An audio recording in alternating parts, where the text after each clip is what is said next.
Yo yo yo, c'est Ibélion, vous êtes dans le 44e épisode d'Ose écrire, dans lequel j'ai l'honneur d'accueillir Élise Giraudot, avec laquelle on a notamment parlé de son livre La vie en turquoise, que je vous invite tous à découvrir en ce mois de septembre.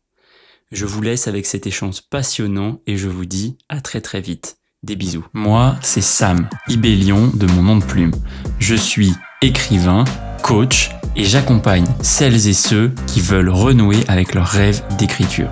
T'écoutes un podcast dont l'intention est simple, te donner inspiration, outils, motivation, discipline, bref, tout ce qui peut te permettre d'oser écrire. En gros, c'est un peu dans le titre quoi, ose écrire. Trop cool, trop cool. Bah en vrai, je vais commencer par, franchement, bravo pour ton livre. J'étais, genre, je lis pas du tout de littérature comme ça d'habitude. Et là, en fait, j'ai été au taquet intrigué. Mais je crois que c'est plus, tu sais, genre ta personnalité et tout ce que tu partages sur Insta notamment, Mhm. qui m'a grave intrigué, tu vois. Et du coup, à un moment, je me suis dit, ouais, curiosité, je vais quand même aller lire le bouquin. Et puis, tu vois, au moment où je l'achète, il y a l'organisation de la lecture en commun. Mhm. Et je me dis, vas-y, si, allez, j'aime bien les alignements d'étoiles. Là, c'est le moment. Je commence à le lire. Et en vrai, j'ai pris une claque sur de toute façon, je pense que c'est la phrase que j'ai le plus retenue là. C'est je ne peux pas ne pas lui faire hommage. Et Mhm. là, j'étais genre accroché de fou. Et après, franchement, ça s'est trop bien lu et j'ai vraiment apprécié tous les messages. Mais de toute façon, c'est un peu ce que j'ai partagé dans la vidéo. Et c'est pour ça après que j'ai voulu pouvoir échanger avec toi. Et je crois que la, la première question que j'aurais eu envie de discuter avec toi, c'est à quel moment tu décides, tu vois, d'en faire un vrai livre, tu vois, quand tu passes, parce que j'imagine que ce que j'ai compris aussi, c'est que ta sœur écrivait beaucoup de choses aussi pendant, et à quel moment tu décides, tu vois, de passer à l'étape du livre. En fait, ce qui s'est passé, c'est que, comme dans le roman, en fait, finalement, avec ma sœur, on avait vraiment repris tout ce qu'elle avait écrit elle sur ses réseaux sociaux, Hmm. et j'essayais de tourner ça de manière, on va dire, moins parlée, on va dire, parce que du coup, elle avait posté ça un peu comme elle parlait, enfin, comme elle aurait expliqué à quelqu'un. Et, euh, et du coup, enfin, ça faisait pour faire un livre témoignage. Et en fait, en parallèle, moi, je voulais je voulais participer au concours Nos Futurs de Hachette Roman Ok. avec un livre sur les aidants. Et j'avais commencé à écrire quelque chose. Et j'ai des souvenirs assez flous de cette période-là, mais je pense vraiment que cette idée de vraiment faire un roman à deux voix en reprenant ce que Louise avait écrit, ça s'est fait au moment en fait où ma sœur vraiment s'est su condamnée et qu'elle allait arrêter ses traitements, etc. Et là, je me suis dit vraiment, je vais en faire un roman à deux voix. Et du coup, je lui ai demandé de m'envoyer donc voilà ce qu'elle avait écrit. Et en fait, ça a donné le roman tel qu'il existe aujourd'hui, du coup. Et t'as fait beaucoup de modifs entre les échanges que vous avez eus et puis tout ce qui s'est passé. À quel point c'est romancé. Euh, En fait, c'est du point de vue de Louise, du coup, c'est pas du tout romancé. ok, c'est fou. C'est tel quel ce qui s'est passé. À peut-être aller à une ou deux dates. Genre, on va dire, je dis qu'il s'est passé un truc je dis n'importe quoi, hein, le 8 juin Ouais. et voilà. Alors qu'en fait, il y avait un truc qui s'est passé le 8 juin, un truc qui s'est passé le 9 juin, un truc qui s'est passé le 10 juin. Enfin, voilà. Mais sinon, enfin bref, tout est vrai. Et du point de vue de Ellie, donc qui est le personnage qui me représente, je l'ai pas appelée Élise parce que du coup, il y a des trucs qui se sont pas vraiment passés. Moi, j'ai eu la chance de tomber sur un Romain directement. Je n'ai pas connu d'Alexandre. Mais en fait, ça a quand même pas mal. Enfin voilà, comme je le dis, en fait, la maladie, ça s'est mise partout. Et du coup, je voulais montrer aussi que ça pouvait impacter le couple parce que même si du coup, voilà, on s'est pas séparés, etc. Ça s'immisce vraiment partout et ça crée des tensions, que ce soit avec son petit ami, sa famille, voilà. Et pareil au travail, j'ai eu des personnes un peu plus compréhensives puisque le personnage de Ellie vit. Mais je suis quand même tombée sur des réflexions vraiment pas très sympathiques. Et je me suis... En fait, c'est ça, c'est pour ces deux situations-là, je me suis dit que ça aurait pu être pire. Ça aurait pu être mieux, mais ça aurait pu être pire. Et du coup, je me suis dit qu'il fallait aussi que je parle de ça de manière un peu plus poussée. Donc, c'est pour ça que j'ai un peu grossi les traits. Mais du coup, et après, voilà, le reste n'est pas romancé. Ça s'est vraiment passé comme ça aussi. Putain, c'est faux. Franchement, c'est faux.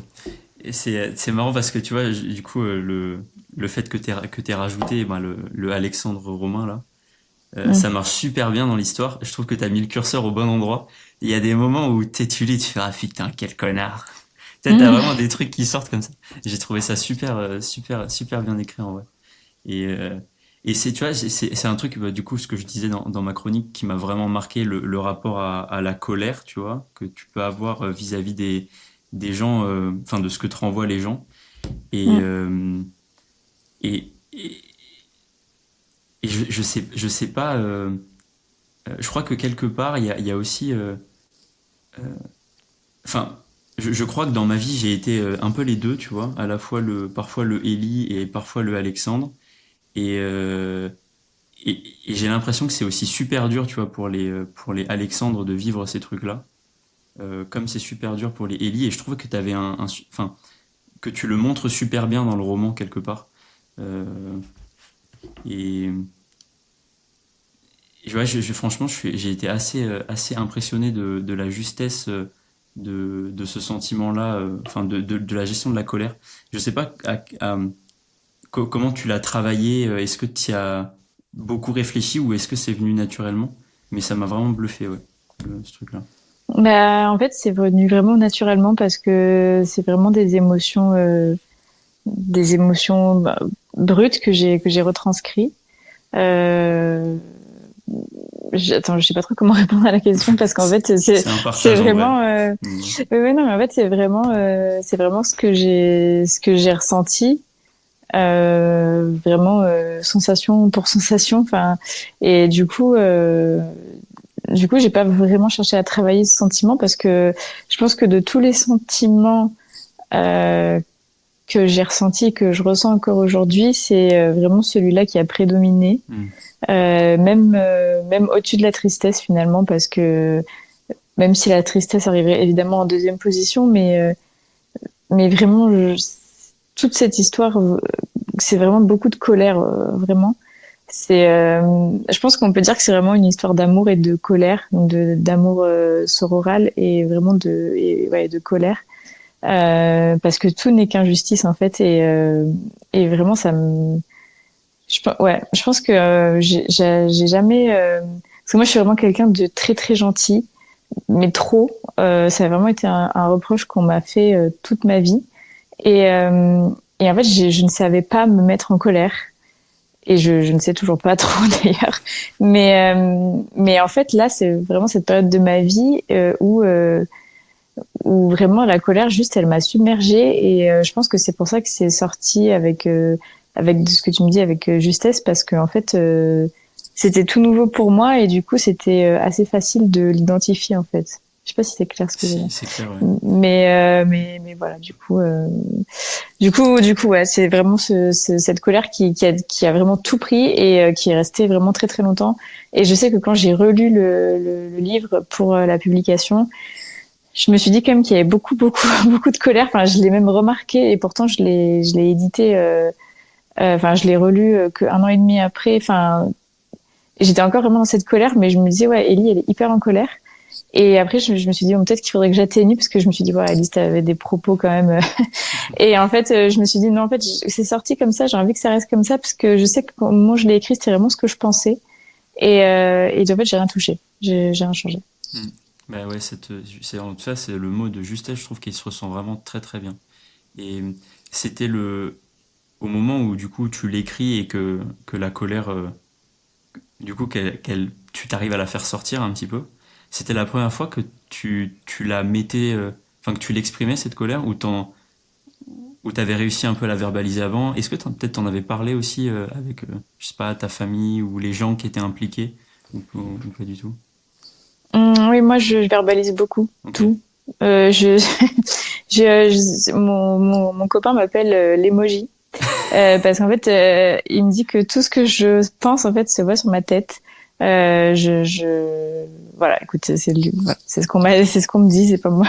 Je trouve ça vrai, mais c'est pas moi qui l'ai dit.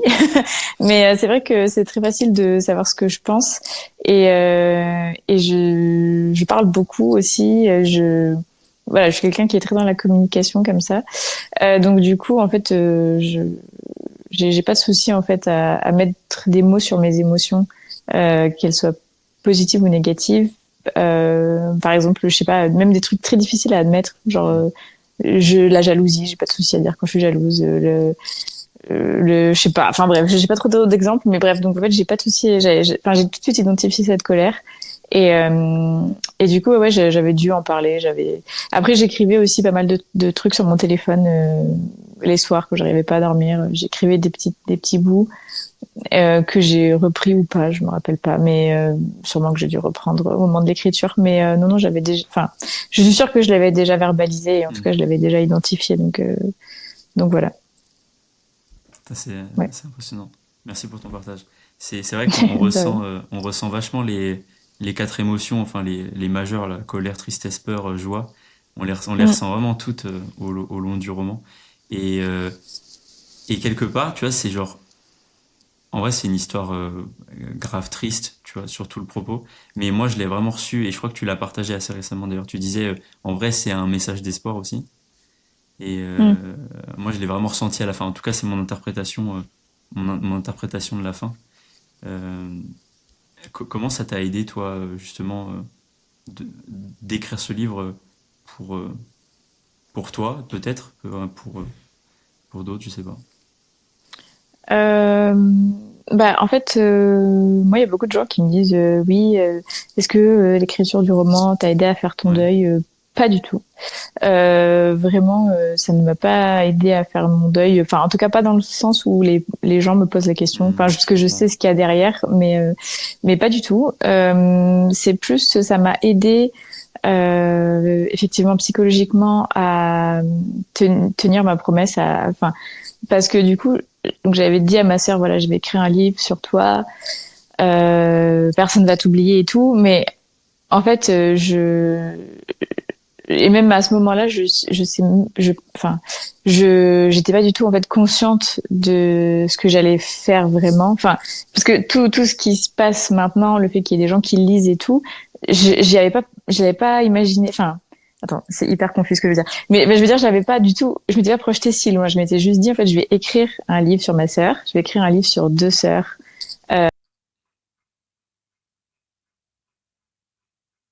Et du coup, Ah, oula, je t'ai pardon, fait. Ouais, c'est bon, désolée. je t'ai récupéré.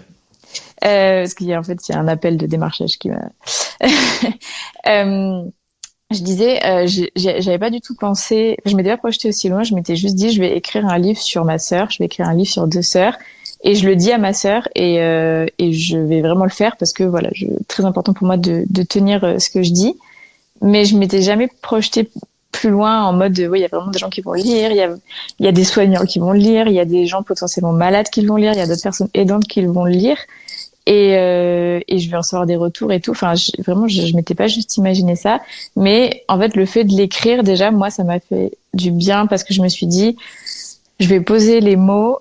Si jamais je veux relire le livre dans 40 ans et que j'ai oublié des trucs et tout, ben en fait, ce sera dans le livre.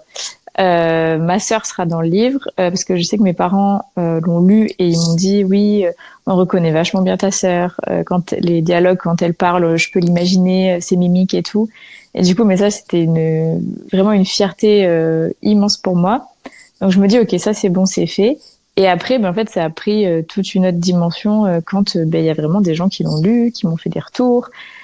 Et au début, quand je recevais des messages en mode Bonjour Élise, je suis soignante dans tel hôpital, j'ai lu ton roman, j'étais là en mode oh, il y a vraiment des gens qui font le métier sur lequel j'ai tapé, qui vont m'écrire, je vais me prendre des roustes et tout. Et en fait, pas du tout.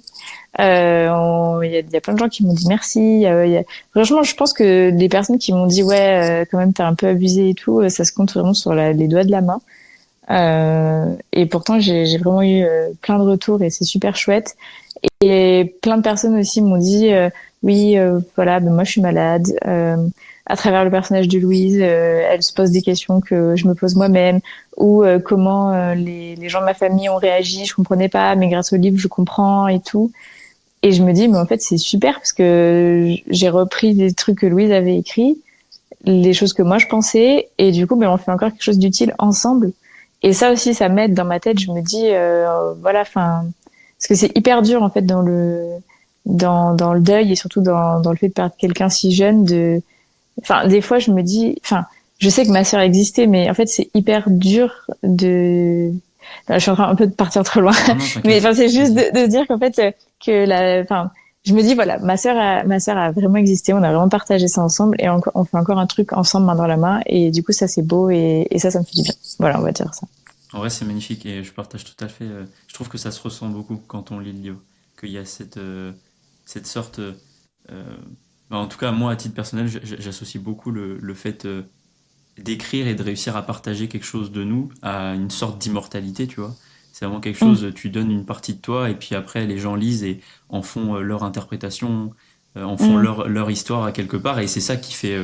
Qui donne en fait une espèce de fractal à ton histoire et qui donne une sorte d'immortalité. Et je trouve que cet hommage, on le ressent fort dans le livre. Et, et, et moi, ouais, en fait, ce que j'ai bien aimé moi dans la fin, c'est que tu sens toute la dureté, tu sens enfin, ouais, toute la colère, toute la tristesse, et en même temps, tu es en train de lire la preuve que tout ça, tu as réussi à en faire quelque chose. Et c'est quelque part, c'est ça que j'ai trouvé incroyable, c'est qu'en fait, à un moment, ouais, tu vois, tu prends conscience, tu fais, putain, mais en fait, tout ce qu'elle a promis, je viens de le lire, tu vois. Et mm. tu prends conscience de ça en arrivant à la fin de l'histoire, et c'est ça que j'ai trouvé magnifique. Et je comprends tout à fait l'aspect, ouais, enfin, elle t'accompagne, et puis tu vis cette histoire avec elle. Et en Mm. vrai, c'est trop cool. Je comprends aussi ta volonté maintenant que plein de gens le lisent, tu vois. Et ça, je te le souhaite en vrai. C'est trop bien. C'est gentil. Et La fin de l'histoire, là, ce qui se passe en été 2028 n'existait pas à la base. hmm, C'est une toute autre éditrice que j'ai rencontrée sur ma route qui avait lu le texte et qui m'avait dit oui, mais en fait, maman, on aimerait bien savoir ce qui arrive à cette famille. Voilà. Du coup, j'ai inventé une suite. Et c'est ça que tu disais tout à l'heure, que ça se finit sur une note d'espoir. C'était pas du tout ce que j'avais imaginé à la base. hmm, Parce que vraiment, quand je l'ai écrit, j'étais pas du tout dans cette optique-là. Et là, suivant les moments de la vie, je le suis pas du tout non plus. Mais force est de constater que, bah, du coup, ça s'est passé en 2023, on est en 2025, je suis toujours là. Et la vie avance. Et du coup, ça serait peut-être plus facile aujourd'hui d'écrire cette suite, mais enfin cette possible suite, on va dire. Et en fait, du coup, elle existe et en fait, c'est bien comme ça. Donc, mais enfin, c'est pour dire qu'à la base, c'était pas, c'était pas du tout ce que j'avais écrit. Mais bon, écoute, c'est comme ça. ouais. Mais tu sais que franchement, ouais, c'est un partage vraiment. Personnellement, je trouve que même sans cette fin, tu vois, même sans cette projection à la fin, en fait, je trouve que déjà le livre en soi est un beau message, tu vois. C'est un beau message d'espoir. Parce qu'il existe. Et c'est en fait, tu vois, c'est plus ça que je trouve magnifique que la fin, entre guillemets. Euh, mais ouais, non. Mm, Après, je comprends aussi la volonté de rajouter un truc un peu plus. Qu'on comprend peut-être plus facilement, mais mm, sur ok. le propos initial, ouais, moi j'ai. En tout cas, c'est comme Ok, ça. bon, Tu vois. bah, C'était bah, tant moi mieux. comme tu vois, c'est comme ça que moi je l'ai compris. Après, je sais pas. Oui, oui. J'ai parfois peut-être que moi je pars un petit peu trop loin, tu vois, dans ce que je comprends. Non, Mais non, non, non, mais non, non, mais tant mieux. Bah, tant mieux. Je suis contente que tu dises ça. c'était ton premier livre ou pas? À part les C'était, à part les chroniques du Pop-Up Girl du coup. c'était bah, si on compte pas les chroniques et tous ces romans que j'avais commencé quand j'avais 18 ans que j'ai jamais terminé, Mm. c'était mon deuxième livre parce que le livre que Ellie écrit Ouais. dans du coup le livre est vraiment un livre que j'ai écrit pendant cette période-là, euh, qui est donc un roman fantasy qui était censé être une trilogie, mais qui pareil que les chroniques ne verra jamais le jour, qui est une catastrophe littéraire, je pense. Mais, mais ouais, enfin, j'avais quand même posé un premier point final à un roman dans ma vie Mhm. avant celui-là. Mais du coup, lui, c'est le deuxième que j'ai écrit. Ouais, ok. Ok. T'écris depuis tes 18 ans, du coup, c'est ça? Ou t'avais commencé? Non, enfin, bon, la réponse est vraiment hyper cliché Ouais. de, de l'autrice. J'écris depuis toujours. Non, T'inquiète, j'écris. je fais la même.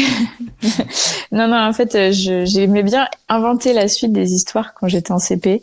Oh, Tu sais, trop quand bien. t'avais ta page à lire le soir. Ouais. J'aimais bien faire ça. Je faisais plein de petites BD et tout. Bon, par contre, je n'ai aucun talent en dessin, c'était vraiment une cata. Mais je faisais quand même des mini-textes et tout. Et après, j'avais commencé à écrire vraiment des trucs quand j'étais au collège. Parce que je crois que c'était Stéphanie Meyer, mais je crois, je dis peut-être des bêtises, mais je crois que c'était Stéphanie Meyer qui disait qu'elle avait inventé Twilight dans son sommeil, enfin que ça partait d'un rêve ou un truc comme ça. Mhm. Du coup, j'étais trop en mode moi aussi, je veux faire un rêve et écrire un roman à partir de ce rêve et tout. Donc j'avais fait ça, mais bon, ça n'avait pas abouti. Et après, je m'étais remise sérieusement, ouais, en terminale, donc à mes 18 ans. Donc là, j'avais écrit plein de trucs, dont les chroniques de Bomb Girl que j'avais vraiment beaucoup avancé. Et après, bah, je suis rentrée en maths sup, maths spé, donc bah, c'était plus du tout ma priorité. Et On est ensemble. les gens voilà, donc les gens n'écrivaient pas du tout. J'étais même un ovni parce que j'aimais bien les cours de français, donc voilà. Putain, Et ouais, pardon. l'année de quel thème en français? T'avais... En prépa, ah purée, attends, je sais pas. Moi, j'ai eu... Dis-moi si tu te rappelles. moi, j'en ai eu deux. J'ai eu Le Temps avec Virginia Woolf, Bergson et je sais plus qui. Et La Guerre, Clausewitz. Je sais plus, je me rappelle que de Clausewitz. Ok, attends, ça me dit rien du tout. Ouais, c'est peut-être T'étais avant. en quel? Je vais sur mes 30 là, donc de Ah, 2012, un truc comme ça, je crois. ah, ok. Ouais. Bah, attends, parce que moi, 2012, je passais le bac. Ah, donc j'étais, ok. En fait, t'as eu les thèmes, on n'a pas de thème en commun. J'ai eu ceux Ok, avant que tu rentres en prépa. Ok. ok. Bah, ok. Bah, du coup, Désolé, non, ça me disait. petite parenthèse. Non, non, mais en vrai, je me rappelle plus du tout. Ouah, ça, c'est vraiment un truc que j'ai effacé de ma tête. J'ai effacé beaucoup de choses de ces années de prépa de ma tête. Ouais, on en garde que le Mais, positif. oui, voilà, c'est ça. On va dire ça. Mais du coup, je sais plus ce que je racontais, mais ouais, non, je suis rentrée en mathématiques spé et ouais, donc les gens là-bas n'écrivaient pas du tout. Et moi, j'avais bah, forcément, enfin, bah, tu connais, j'avais tellement d'heures de cours, de colle, les trajets, les machins, les révisions que bah, c'est vraiment devenu dans une autre partie de ma tête. Et c'est que quand j'ai commencé à travailler, que j'ai commencé à écrire des petites nouvelles, on va dire, sur les gens dans le métro.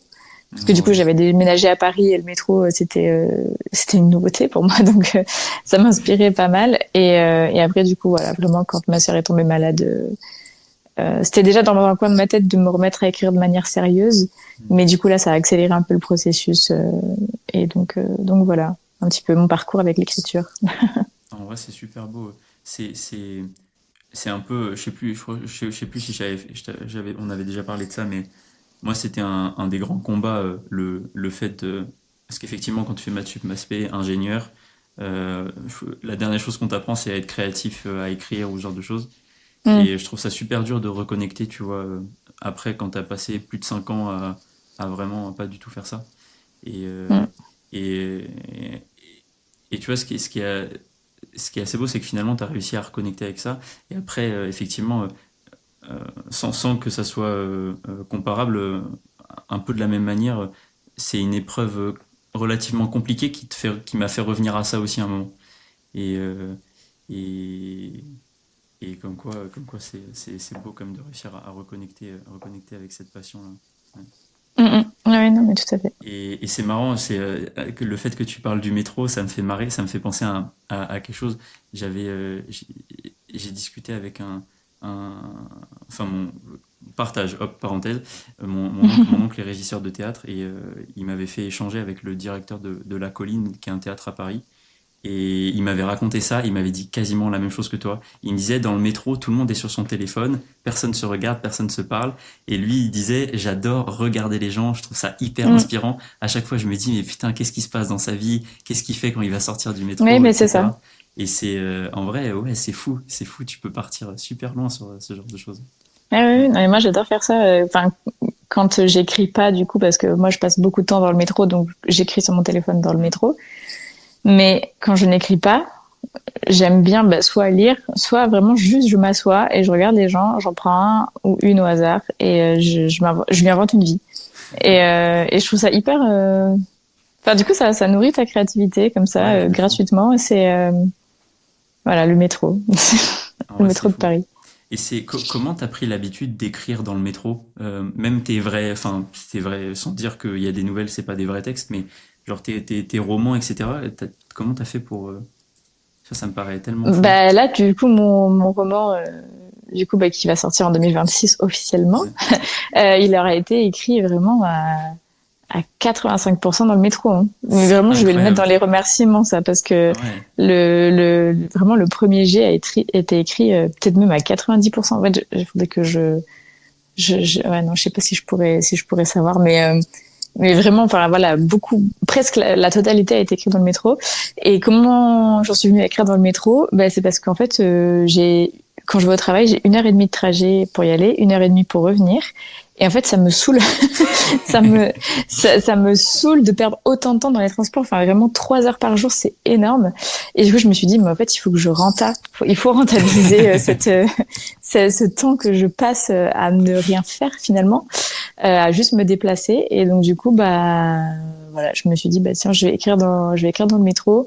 C'est comme si je tapais un SMS, en fait. Je sais faire ça. Je sais répondre à mes MP dans le métro. Je sais écrire des commentaires. Je sais répondre aux SMS. Pourquoi est-ce que j'écrirais pas mon bouquin? Et du coup, bah, je me suis mise à faire ça. Et en fait, moi, ça m'a vraiment convenu. Je sais qu'il y a des gens, ça leur convient pas du tout. Et je comprends aussi. Mais moi, j'ai aucun problème. Je pense que aussi, il y a un truc qui facilite, c'est que il y a une des lignes que je prends que je la prends au terminus. Donc en fait, Hmm. si je suis assez rapide, je peux me mettre sur une place assise et du coup bah c'est bon, je suis confort quoi. Ah ouais. J'écris assise parce que j'écris pas debout dans le métro. J'en suis pas à ce stade-là, mais quand je suis assise, il y a pas de souci pour écrire donc voilà. En vrai, C'est vraiment un souci de rentabilité et d'organisation ouais, que je mais me suis mis à faire ça. tu sais que c'est hyper intéressant parce que l'enjeu de quand t'as envie d'écrire, c'est toujours un enjeu, c'est de trouver le temps.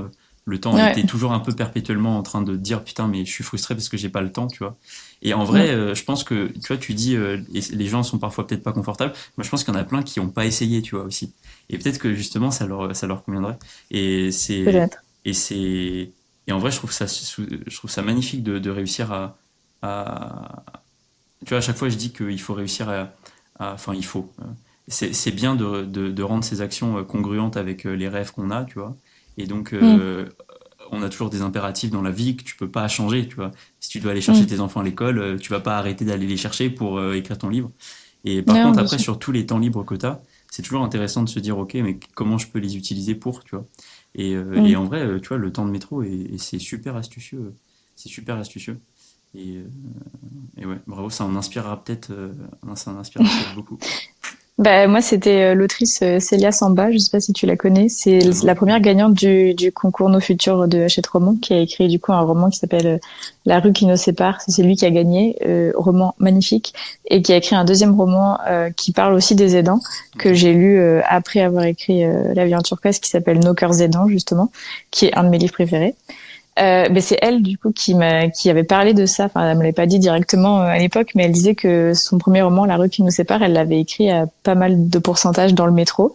Du coup, bah, c'est un jour en fait en ayant marre, voilà, de perdre du temps dans le métro, que je me suis dit, ça m'a rappelé cette anecdote de Célia Samba, et je me suis dit, bah tiens, pourquoi pas essayer. Donc en fait, voilà, je rends à César ce qui est à César. Mais tu vois, c'est C'était Célia Samba qui l'avait dit, mais du coup, voilà. tu vois, Mais c'est trop c'est pas cool. tombé dans l'oreille d'une sourde, et Ouais. du coup, bah, ça m'a aidé aussi. Donc voilà. Voilà, c'est pour ça que c'est trop cool de partager même les routines, les galères que tu peux avoir, etc. Parce que ça reste toujours, les gens l'entendent et après inconsciemment parfois ça repop comme ça Mm, et ça peut mm, mm, franchement ça peut changer des vies et des rêves. Donc c'est trop bien, mm. c'est trop bien. On s'est un peu écarté de la vie en turquoise sur le sur le sur la discussion, mais en vrai c'est hyper intéressant. Et il y a il y a quelque chose de très fort aussi, c'est que c'est moi j'ai croisé pas mal d'auteurs et d'autrices qui qui parfois se retrouvent face à la page blanche et toujours. Alors au premier abord, ça peut paraître un peu technique parce que les gens viennent souvent avec des sujets en disant mais en fait je sais pas comment écrire, machin machin. Et en fait quand tu creuses, c'est toujours, enfin toujours, on va arrêter de faire des généralités. C'est assez souvent, tu te rends compte que c'est parce que c'est des scènes qui portent beaucoup de choses personnelles, tu vois, inconscientes, des rapports à des émotions très fortes, des rapports à des moments de vie très forts. Et en fait, quand ils arrivent à le verbaliser et à s'en rendre compte, c'est à ce moment-là qu'ils arrivent à écrire ces passages-là. Et Mm. est-ce que toi, dans le processus que tu as eu de l'écriture de La vie en turquoise, tu as eu des moments comme ça où c'était dur de mettre des mots euh, ou au contraire c'était plutôt facile? Non, moi c'était très très facile. En fait, La vie en turquoise, tout le monde me dit ouais, ça a dû être hyper difficile d'écrire Mhm. ce livre. Pas du tout. En fait, c'est là tout le paradoxe. En fait, c'est parce que euh, c'est en fait j'avais vraiment, si on voit du point de vue de l'écriture d'un livre, Mhm. en fait c'était hyper simple parce que j'avais tout.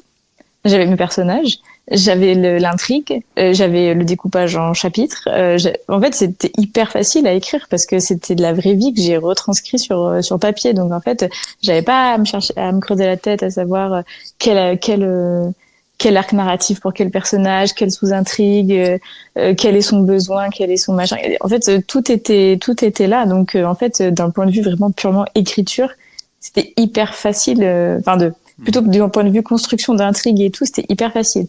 Après, on en revient à ce que je disais tout à l'heure. Moi, j'ai vraiment pas de souci à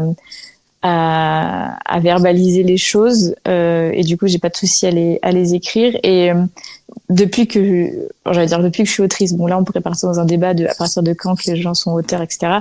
Très bonne question. Mais depuis que j'écris sérieusement, on va dire, donc depuis 2021, je fais hyper attention à la vie en général et à ce que je ressens moi Mhm. à n'importe quel moment en fait. Genre quand je ressens une émotion, j'ai des notes dans mon téléphone vraiment où il y a écrit colère, ce que je ressens à ce moment-là, tristesse, qu'est-ce que je ressens à ce moment-là, jalousie, euh, étonnement. Enfin, je sais pas, genre juste, j'essaie toujours d'essayer de voir ce que je ressens à l'intérieur de moi pour vraiment le retranscrire de manière la plus juste possible si un jour un de mes personnages est confronté à ça. Donc du coup non, en fait le roman était très très simple à écrire et puis en plus j'avais vraiment cette volonté de sortir ça de moi en fait. Genre en fait moi j'aime bien aussi écrire sur papier et genre tous les matins je me lève, je fais une to-do list parce qu'en fait ma tête, il y a trop de choses dans ma tête et en fait j'oublie des trucs sinon. Et en fait j'ai tout le temps des trucs où tout est écrit, tout ce que je dois faire c'est écrit ailleurs que dans ma tête parce que comme ça du coup j'ai plus besoin d'avoir ça dans ma tête parce que je sais que c'est à tel endroit. Et en fait je pense que c'était un peu pareil pour cette histoire-là. Je me suis dit en fait il faut qu'elle sorte de ma tête parce que sinon je vais faire qu'y penser et tout. Et et du coup en fait ça m'a soulagée d'un poids en fait. Je me dis c'est bon, tout est là, tout est du coup dans mon ordinateur à ce moment-là, tout est sur cette page Word et comme ça c'est ailleurs que dans ma tête. Bon évidemment c'est toujours dans ma tête, mais du coup c'était vraiment un poids en moins. Donc en fait fallait que ça sorte en fait. Mhm. Donc du coup c'est pour ça que ça a été assez facile à écrire et que je l'ai écrit très très vite d'ailleurs parce que le manuscrit fait 170 000 mots et je l'ai écrit en 3 mois. Donc en fait c'est vraiment énorme. Enfin les 3 premières semaines j'ai écrit 50 000 mots en 3 semaines. Alors je sais qu'il y a des gens qui écrivent 10 000 mots par jour. Donc on parle pas à ces gens-là, mais pour les gens qui sont comme moi un peu plus lents, on va dire, et pourtant, et encore, je me trouve assez rapide. Je, enfin, en vrai, pour moi, c'était énorme d'écrire autant en si peu de C'est temps. fou. Donc vraiment, c'était un truc, vraiment une urgence d'écrire, en fait, vraiment. Putain, c'est dingue. En vrai, attends, mais c'est 170 000 mots en 3 mois, c'est. Mm. En fait, je faisais que ça.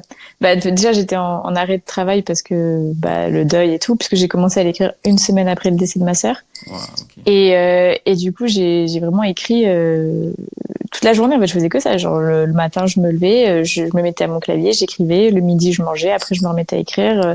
Après, le soir, je passais un peu de temps, soit avec mes parents, soit avec mon copain, suivant là où j'étais positionnée dans la France. Et après, du coup, je me remettais à écrire jusqu'à 1h, 2h du matin. Punaise. Donc voilà. Ouais. C'est fou. Je suis vraiment bluffé par le par la stat. Oui. C'est Mais, impressionnant. mais moi aussi, parce que là, tu vois, genre, j'ai écrit d'autres livres depuis et à chaque fois, je les ai terminés en 3 mois, mais ils font 100 000 mots de moins. Hmm. Donc, je sais pas si je pourrais refaire ça, Quand mais bon. quand tu dis écrit, tu parles du premier jet ou Ouais, du premier jet, du oui. premier jet, ouais. Et Mm. entre le premier jet de La vie en turquoise et le texte final, qu'est-ce qui a changé beaucoup? Pas Pas grand-chose. grand-chose. Juste, il y avait des trucs que j'avais mis où en fait, je me suis dit que j'avais pas envie de les partager au grand public, donc ça, juste, j'ai coupé. Mais Hmm. c'était genre 2, 3 scènes. Et en fait, j'ai fait une réécriture après qui a duré 1 mois. Donc, en fait, vraiment une réécriture que- pas très très profonde. Enfin, là, par exemple, je dois faire la réécriture dans mon roman qui va sortir en 2026. La réécriture va être beaucoup plus compliquée. Je dis pas qu'elle va durer plus longtemps parce que ça dépend.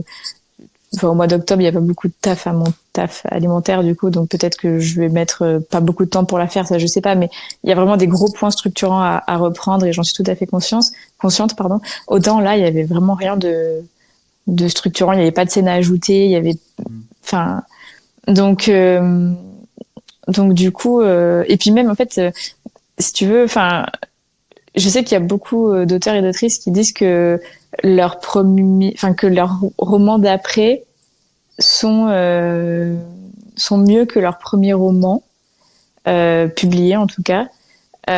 Et moi, en fait, c'est un peu l'inverse. Genre, je me dis, je sais pas si j'arriverai à refaire un roman aussi bien que La vie en turquoise parce que ce soit bah forcément le fond. Bon, voilà, j'ai vécu d'autres trucs dans ma vie, évidemment, mais jamais quelque chose de pareil, évidemment. S'il vous plaît que ça me réarrive pas. Mais même sur la forme, tu vois, genre les métaphores filées, la plume et tout. En fait, j'ai l'impression que en fait, tous mes autres textes, je les aime beaucoup, tu vois, j'aime beaucoup les messages que je fais passer, j'aime beaucoup ce que j'écris, j'ai ma plume, voilà, c'est pas un truc dont j'ai honte et tout, mais c'est quand même un cran en dessous, tu vois. Et après, j'en suis très contente parce que vraiment, ce livre, je pense que ça restera vraiment le roman de ma vie. Et de toute façon, si moi je suis connue pour La vie en turquoise, ben, j'en suis très heureuse, mais en fait, c'est toujours celui-là, tu vois, et les autres qui restent en dessous, malgré tout l'attachement que j'ai pour ces romans. Enfin, celui qui va sortir là dans 3 mois ou 4 mois et je l'aime trop aussi j'en suis trop fière mais c'est pas pareil, Hmm. ça reste pas pareil. Ouais, bah, je comprends, mais c'est normal aussi, c'est pas ça porte pas, entre guillemets, le même, la même partie de toi. Et effectivement, Mm. tu vois, c'est quelque part, ça se ressent, je pense que le texte n'est pas beaucoup retravaillé. Il y a une espèce de pureté brute extrêmement belle dans le texte en vrai. Mm. Ouais, franchement, bravo. Je le répète, parce que tu sais, c'est marrant parce que quand j'ai enregistré la vidéo, je dis 50 000 fois le mot touchant, parce que je sais pas, Mm. j'ai dû le penser énormément de fois. Et dans ton processus plus classique, du coup, tu fais ton premier jet et après ta réécriture, tu l'as fait fonctionner comment? En fait moi généralement bah, du coup pour le moment mon schéma d'écriture on va dire je cherche un trauma dans ma tête et je me dis waouh il faut écrire dessus donc du coup Donc c'était ça pour l'avion turquoise. Ça va être ça du coup. Ça vient de trucs que j'ai envie de dénoncer. Mon prochain roman là qui va sortir en novembre. Et pareil pour tu veux en dire plus un peu sur le prochain en deux mots si tu peux, hein, si t'as envie, hein, mais hésite pas. Ben en fait, ça dépend quand est-ce que tu vas sortir le podcast. Parce que je peux dire des trucs, mais il faudra pas le sortir trop tôt, du coup. Si tu veux, on le garde pour fin août, début septembre. Comme ça, avec ton mois turquoise, Okay. ça marchera bien. Ok. Bah du coup, ouais, mon roman qui sort du coup le 6 novembre, donc j'ai pas encore dit la date. Il sort le 6 novembre. Il s'appelle Juste une fille, donc c'est un roman qui traite de tout ce qui se passe en école d'ingénieur. En tout cas, des choses que j'ai vues de mes yeux, qui dénoncent les hommes, hein, voilà, les comportements des hommes, que ce soit envers les femmes ou les hommes entre eux. Parce que les hommes ne sont pas seulement violents avec les femmes, ils sont aussi violents entre eux. Et de plein de choses que j'ai vues quand j'étais en école d'ingénieur qui étaient vraiment pas ok et qui en fait me paraissaient tout à fait normales sur le moment. Donc en fait c'est un roman qui parle voilà de ces violences-là, qui parle aussi de l'alcoolisme chez les jeunes et des troubles du comportement alimentaire et de la dysmorphophobie. Et donc voilà, avec tous ces thèmes très lourds qui du coup peut-être net ne donnent pas du tout envie. En fait, on suit un frère et une sœur, donc Vanny et Cale, qui vont rentrer tous les deux en école d'ingénieur et qui sont très complices, très complémentaires. Mais et du coup, enfin comme ils sont complémentaires, donc très différents. Donc en fait, on a Cale qui lui aspire beaucoup à la popularité, à lister au bureau des élèves et vraiment à devenir un peu le roi de l'école. Et Vanny qui elle ne boit pas d'alcool, qui du coup est beaucoup jugée pour ça et qui est dans une relation à distance avec son petit ami avec qui ça se passe pas très bien. Et qui fait beaucoup de sport pour maigrir et qui n'arrive pas à maigrir et du coup mais voilà ils arrivent tous les deux à compter l'un sur l'autre, sauf qu'en fait ils vont tous les deux rencontrer pas au même moment un mec dans l'école d'ingé et en fait que ce soit l'un et l'autre ils vont se faire tous les deux aspirer par ce mec là et du coup chacun rencontrer les démons de l'école d'ingé en fait donc des démons différents mais tous regroupés dans la personne de Raphaël et du coup ça va amener une fracture entre eux et en fait on suit ça et on suit aussi comment ils arrivent à se retrouver à la fin. Donc voilà. J'ai souri mais pas du tout d'un ton moqueur, vraiment, parce que t'as parlé de choses où je me dis putain ouais je vois très très bien de quoi tu parles et franchement c'est je sais pas s'il y a déjà eu des textes sur ça, mais En fait, moi, en fait, ce roman, il est né de ce que j'ai pu vivre dans ma vie ou ce que j'ai pu voir, parce que voilà, autant Ellie me ressemble beaucoup, autant Vanny n'est pas du tout moi. Enfin, j'ai pas de frère, je vis pas, et je n'ai pas vécu ce qu'elle a vécu le personnage. Donc là, c'est un texte qui est quand même plus loin de moi. Mais il y a quand même des trucs forcément qui proviennent de ma propre expérience, qu'on met toujours un peu de soi. Enfin, même dans Cale, dans le personnage de Cale, c'est la première fois que j'écrivais un garçon et j'ai trouvé ça très facile à faire. J'aurais pas cru. Et en fait, moi, ce texte, il a commencé à s'éveiller dans ma tête quand j'ai lu Nos plus belles années de Clara Hérault, qui est aussi un roman qui dénonce ce qui peut se passer dans les hautes études. Donc elle, c'était Sciences Po, si je dis pas de bêtises. Et sauf que moi, je me suis dit, mais en fait, je n'ai jamais lu de livre sur les écoles d'ingénieurs et en fait, il y a tellement de choses à dire sur ça. Donc voilà, ça reste que ça parle pas ça parle pas de la même chose, mais il y a quand même des thèmes qui se répondent. Mais en fait, je trouve qu'entre ces deux romans, il y a une vraie conversation. Mais du coup, je me suis dit que moi, quand j'étais rentrée en école d'ingé, je m'étais dit en fait je vais rencontrer l'élite de la nation parce que c'est comme ça qu'on nous le présente putain, et oh là là. et que voilà enfin et du coup alors je sais pas, je pense qu'il y a des filles aussi mais vraiment en mode voilà on est l'élite de la nation, on est les mecs les plus intelligents et même nous les filles enfin comme on était en moins grande majorité, je me disais mais en fait moi je suis safe au milieu de tous ces mecs qui du coup en fait chouchoutent les filles puisqu'on est moins. Et en fait, il y a tellement de dérives et il y a en fait, je me disais, moi, je suis à l'élite de la nation, mais en fait, des années plus tard, je me dis, mais en fait, qu'est-ce qu'ils étaient bêtes. Et en fait, juste être intelligent de manière scolaire ne veut pas dire être intelligent émotionnellement. Et du coup, c'est ça. En fait, je me suis dit, il faut écrire sur ce sujet pour les jeunes adultes qui vont potentiellement rentrer en école d'ingé. Donc voilà, Ah, magnifique. l'origine de ce livre. Franchement, j'ai eu envie en t'écoutant là de dire tellement de trucs. C'est trop intéressant. C'est ouais, un sujet magnifique et puis ouais, qui est vraiment à exploiter. Ce qui est assez intéressant, enfin, et plutôt plein d'espoir, c'est que bah, moi j'ai une petite sœur du coup qui a 3 ans de moins que moi, et donc on a vécu l'école d'ingé tous les deux à des périodes différentes. Ok, Moi, grosso modo, c'est avant MeToo, tu vois, ou pendant. Je me rappelle plus, j'ai ok. plus vraiment les dates, tu vois. Hmm. Mais effectivement, nous, à la fin de l'école d'ingé, il a commencé à avoir.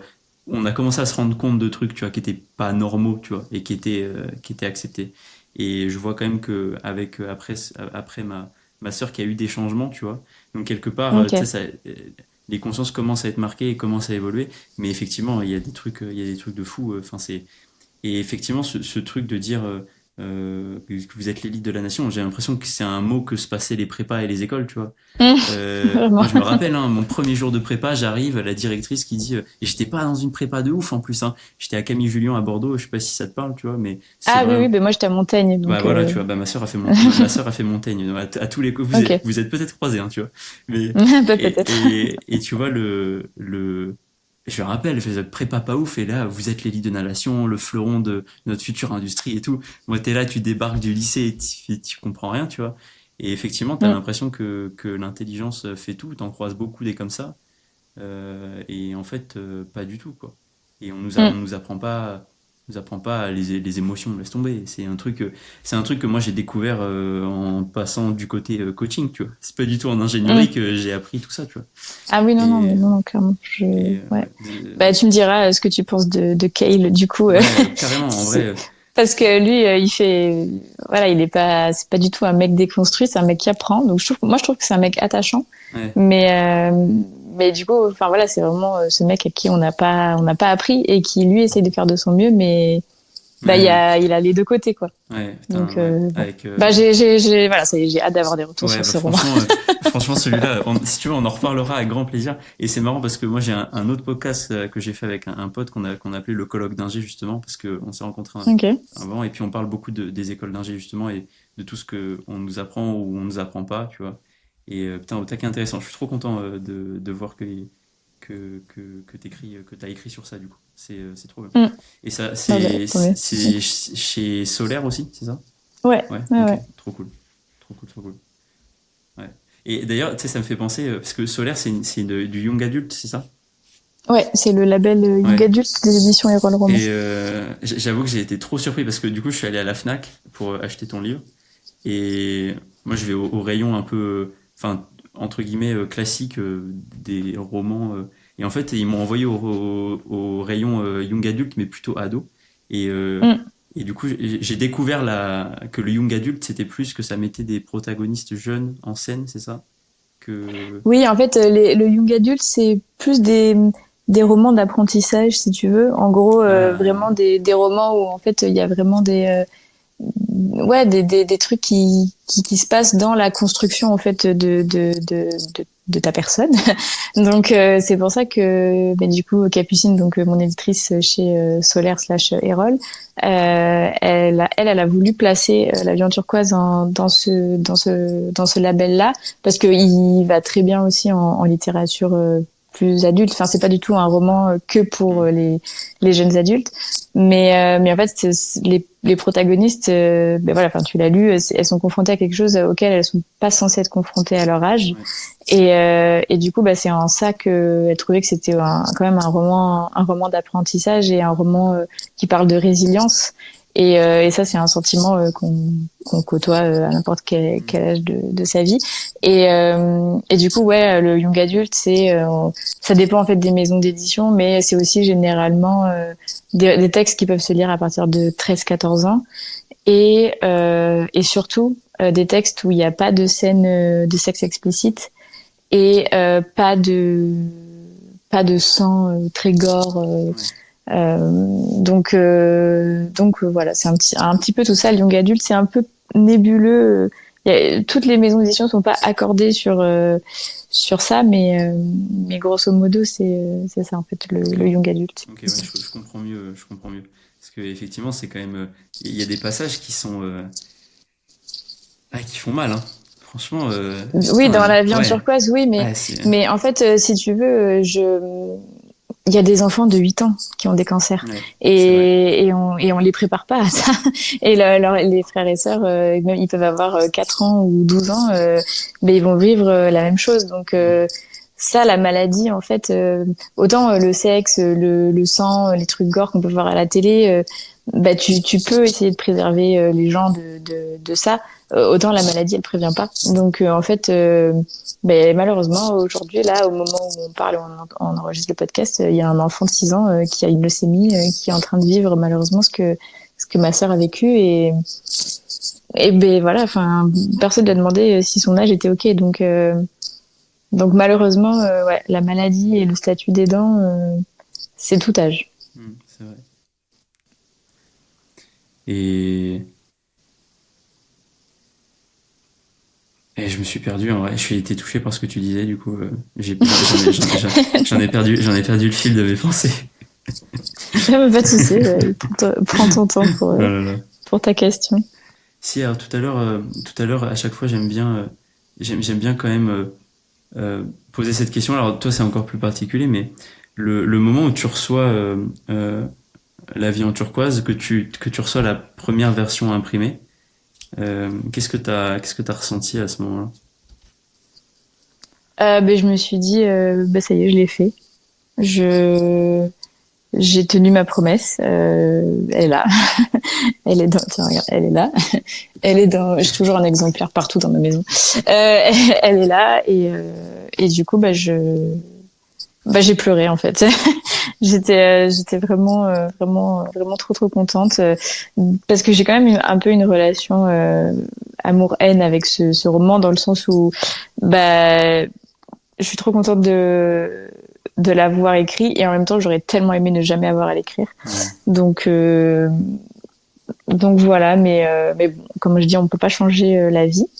Donc ben voilà, ma vie est telle qu'elle est et du coup ben je suis contente d'avoir pris mes larmes et d'en avoir fait ça quoi.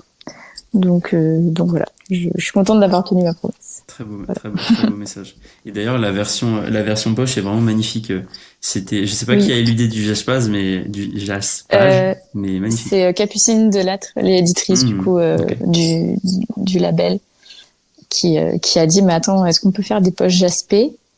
Et elle est allée à la fabrication parce qu'ils sont dans les mêmes locaux. Elle leur a posé la question, ils ont dit bah oui. Et du coup, bah voilà, tous les romans du label Erol, donc Solaire, qui s'appelle Solaire, c'est un anagramme de Erol, du coup, vont être jaspés, que ce soit les brochets ou les poches. Putain, trop cool, Voilà. trop cool.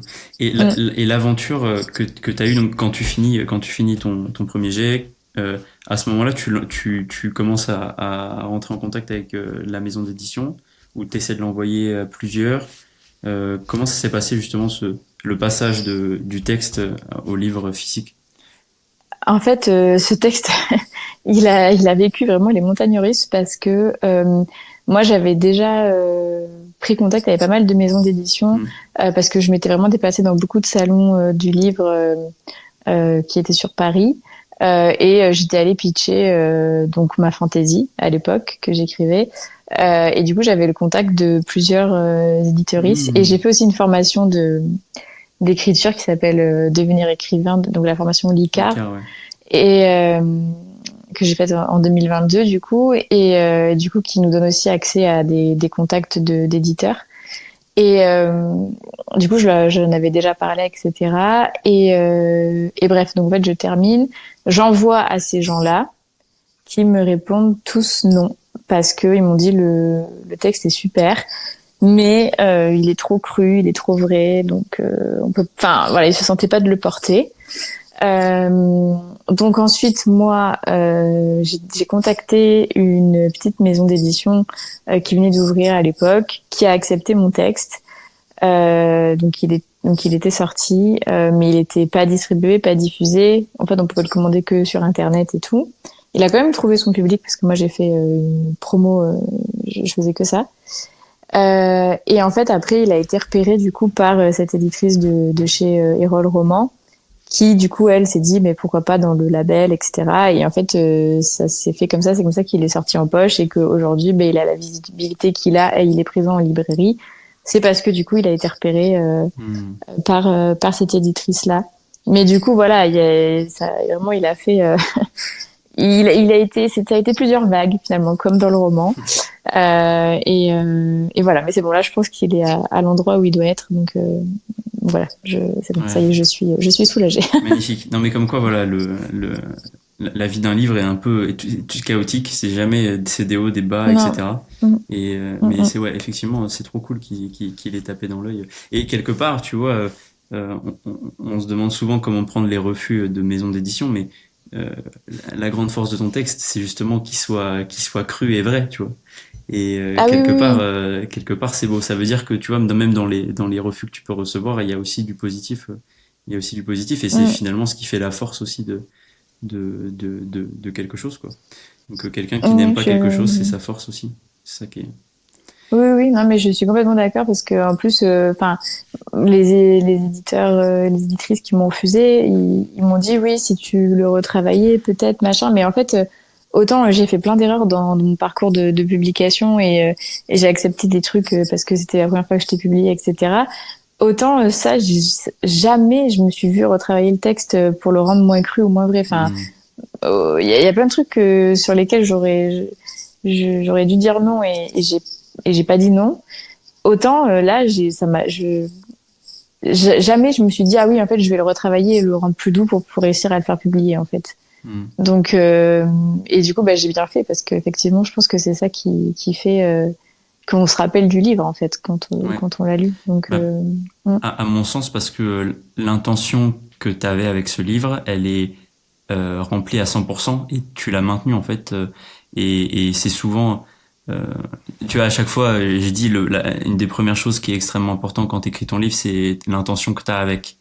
Et parce que parfois, avant même de commencer, ou quand tu commences mais sans trop savoir, tu te questionnes toujours, tu te dis ah, putain mais si mon texte plaît pas, ou alors s'il y a des gens qui telle maison d'édition qui aiment pas, ou machin machin, etc. Et en fait à un moment faut se poser la question de se dire ok mais pourquoi tu l'écris, tu vois. Est-ce que tu l'écris pour toi? Est-ce que tu l'écris pour une maison d'édition spécifique? Auquel cas bah oui, renseigne-toi sur la ligne éditoriale et déconnecte-toi aussi un peu de ce que toi t'as envie d'écrire pour toi, quoi. Et en vrai ça soulage beaucoup aussi parce que ça te permet de répondre à énormément de questions. Alors effectivement la question de savoir si t'as envie d'être édité par quelqu'un ou pas est répondue aussi par ça. Est-ce que ça sert mon intention? Parce que effectivement si t'avais dû réécrire ton texte pour qu'il soit plus doux ou plus rond ou j'en sais rien, ça n'aurait pas eu de sens avec l'intention que t'en avais. Donc franchement tout à pour fait. le coup très beau que t'aies réussi à être entre guillemets carré sur ça. Mm, Et ouais. il y a quelque chose que tu as amené tout à l'heure et que j'ai trouvé intéressant, le fait que tu sois allé justement te former avec l'ICAR. Et d'ailleurs, c'est marrant parce que c'est le premier podcast que j'ai écouté d'écriture était celui de Lucie Oui, c'est Castel. ça. Ouais, voilà, Oui, c'est j'avais ça. peur de mâcher son nom. Et je pense que grâce à elle, tu vois, c'est peut-être là, j'en suis là aussi aujourd'hui grâce à eux, tu vois. Donc c'est ça qui est trop cool. Et comment ça a pu t'aider de de te faire accompagner finalement aussi dans ton écriture, en tout cas dans ce que tu construisais dans ta carrière d'écriture. Alors moi, j'avais un retour très mitigé sur cette formation. Ouais. Je t'invite à aller écouter mon podcast où j'avais Ok. fait un épisode complet de retour Ah sur bah cette formation écoute, qui parfait. a évolué depuis. Donc tout ce que je disais à l'époque, donc en 2022, n'est plus vrai aujourd'hui parce que ils ont quand même upgrade la formation, je tiens à le dire. Hmm. Mais moi, ça m'avait pas tant aidé. Ok. Ça m'avait pas tant aidé sur la partie vraiment écriture. Parce qu'en fait, il y a un atelier comment écrire un... Mais genre, c'est un atelier de 2 heures. Comment écrire un... Je vais y arriver. Un best-seller. Une description Ah, ou best-seller. comment écrire un dialogue. Et en fait, C'est tout sur la partie Ouais. vraiment écriture. Et moi, c'est ce que je recherchais. Mm. Sinon, il passe beaucoup de temps. Enfin, moi, à l'époque, il passait beaucoup de temps sur le chapitrage, sur les différents genres et tout. Donc, très très intéressant. Mais c'était pas vraiment ça que j'étais venue chercher. Je comprends. Par contre, tout ce qui était sur la partie édition, comment pitcher en salon, comment savoir quand un éditeur ou une éditrice a l'air dispo et ok pour que tu pitches. Et plein de trucs comme ça sur les maisons d'édition et tout, ça vraiment banger. Enfin, c'était vraiment très Ok. très intéressant. Donc ça m'a surtout aidé sur ça. Et aussi, donc ça m'a pas beaucoup aidé parce que, mais ça c'est purement personnel, parce que ben en fait après quand j'ai terminé la formation, je suis passée d'un genre à un autre et en fait j'avais fait la formation avec mon roman fantasy et en fait après je me suis dit mais en fait Élise n'as presque pas lu de fantasy dans ton enfance. Toi ce que tu aimais bien c'était les rom-coms et les romans de vie. Et en plus, là, t'as envie d'écrire un contemporain sur Louise et toi. Donc, en fait, tout ce que t'as fait dans la formation avec ton roman fantasy, ça ne te sert à rien. Mais en Mm. fait, c'est moi, là. C'est pas le problème de la formation, Mm. c'est moi. Donc, euh, donc voilà, en fait, aujourd'hui, ça m'a voilà, je sais pas si ça m'a servi ou pas, parce que je pense que ce qui m'a fait le plus progresser en écriture, c'est la bêta lecture des personnes. Mm. C'est mes copines autrices qui me lisent, qui m'aident beaucoup. Et le fait que moi, j'ai écrit. Mais la formation en elle-même, bof. En tout cas à l'époque. Mais aujourd'hui, je peux pas dire parce que je sais qu'ils ont embauché des gens en plus. Il y a peut-être les groupes sont peut-être moins gros, etc., etc. Mm. Donc je peux pas dire maintenant. Mais ouais, à l'époque, je crois qu'on était trop pour une seule personne qui nous aidait en fait. Ouais. Donc c'était pas aussi accompagné enfin on n'était pas aussi accompagné que ce que j'aurais pensé en Mm. fait. Ouais, je comprends et j'avoue que moi c'est des questions que je me suis posées au début, tu vois, quand je me suis dit que je voulais accompagner les écrivains, tu te poses la question de savoir comment tu as envie de le faire justement. Et effectivement, je comprends que parfois la partie groupe puisse être un peu frustrante. Et au Ouais. contraire, moi je trouve que la partie purement accompagnement avec quelqu'un où c'est que finalement tu fais que du one-one quoi. À mon avis, Mm. à mon sens, c'est là où c'est vraiment extrêmement puissant, où tu peux vraiment avancer. Et après, ce qui est bien, et c'est important ce que tu dis aussi, c'est que en fait, chacun, en fait, il existe plein de trucs pour plein de gens, et c'est ça qui est cool. Chacun peut trouver ce qui lui correspond vraiment. Certains auront besoin de beaucoup plus de trucs très techniques, par exemple. D'autres, ce Mm. sera purement du mindset. D'autres sur de l'édition, etc. Et en vrai, c'est ça qui est trop bien, c'est qu'il y a plein de gens qui font plein de choses. Mm. Et après, oui, on en récupère toujours un petit peu de positif, mais ouais, ok. Mm. Putain, c'est cool en vrai. C'est cool. Juste pour terminer sur la vie en turquoise, euh, est-ce que tu peux nous dire où est-ce qu'on peut le trouver et peut-être aussi nous dire un mot sur le septembre en turquoise, du coup, Mm. qui va arriver, vu qu'on le publiera à ce moment-là. Ouais. Bah du coup le septembre turquoise c'est le mois de sensibilisation au cancer gynécologique donc en fait comme le octobre rose pour le cancer du sein mais Mm. c'est le septembre turquoise qui tend à se démocratiser mais qui est quand même toujours très peu connu. Et du coup, bah, c'est vraiment en ce mois-là que j'essaie de... Enfin, bon, c'est tous les mois, mais notamment celui-là où mon livre, je trouve, prend encore plus de sens. La vie en turquoise, bah, justement par rapport à ce septembre turquoise, parce que c'est la couleur Donc, le ruban turquoise est la couleur dédiée au cancer gynécologique. Et du coup, où trouver mon livre ben, partout, Partout. que ce soit bah, en librairie, si donc n'importe quelle librairie, donc le Fnac Cultura normalement c'est sûr. Les librairies indépendantes, ben, il y a peut-être une petite librairie, je ne sais pas, dans n'importe quelle ville qui ne l'a peut-être pas, mais qui en tout cas peut le commander. Donc n'hésitez pas voilà, à faire vivre aussi vos petites librairies de quartier. Et si vous le trouvez pas et que je sais pas, vous voulez tout de suite, c'est possible de voir sur le site web Place des libraires. Donc vraiment en mettant bien la vie en turquoise poche, parce que du coup Il y a les autres versions qui existent d'avant, mais qui vont tendre à ne plus être commercialisées. Du coup, l'avion turquoise poche. Et là, vous pouvez voir en fait dans quelle librairie il est en stock en physique et du coup, peut-être aller là-bas. Et sinon, sur Internet, Fnac, Cultura, Amazon, la librairie Erol en direct. Enfin, voilà, normalement partout. Et il sort au Québec le 7 août. Trop cool. C'est trop bien, ça. Du coup, ouais. Donc voilà, il est aussi trouvable au Québec et en Belgique, en Suisse. Voilà. Il s'exporte, c'est trop cool. Il s'exporte, voilà, il s'exporte.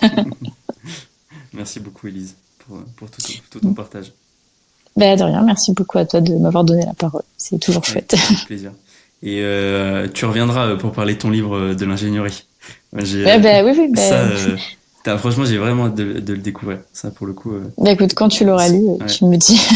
Il n'y a pas de souci. Ce que tu as dit, ça m'a beaucoup intrigué. Et merci beaucoup, franchement. Trop cool. Trop cool. Merci à toi. En vrai, j'aurais eu plein d'autres questions parce que je sais que tu fais beaucoup de sport aussi. Oui. Moi, je trouve que le parallèle entre sport et écriture est assez intéressant à faire. Oui, j'adore faire ça aussi. Ouais. Et voilà. Mais bon, après, voilà, c'est pas